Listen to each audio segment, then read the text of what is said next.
Hey there, in this video I'll be showing you how to use the Power Select tool. Let's go to Tools, scroll down to Power Select. First thing we do is choose what we want to select: edges, features, loops, faces. I'll work with edges. Now we check some filters and parameters.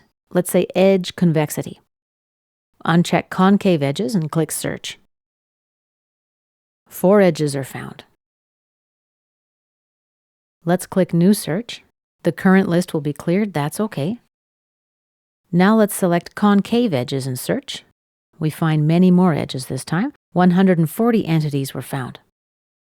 Let's click New Search, discard the current search. Unselect edges, let's select features now. For filter, we'll use feature type. And below we can further refine the search. Let's work with fillets. Let's look for round fillets and click Search.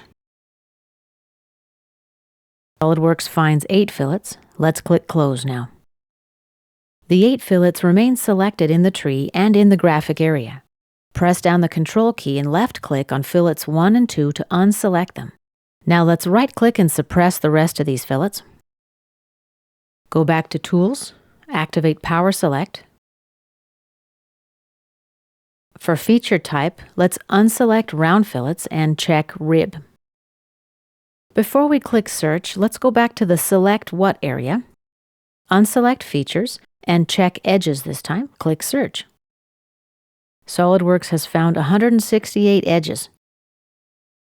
Let's close. And let's bring up the Fillet tool. Radius value 0.5 millimeters, tab to register.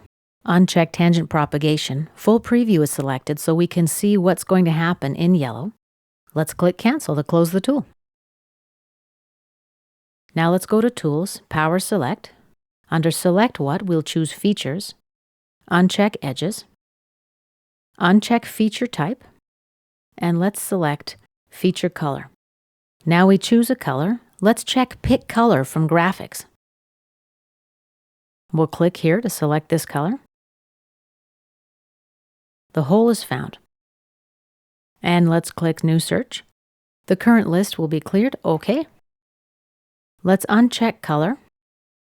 We can also search by feature name. Let's type in Fill here, F-I-L-L, and click Search.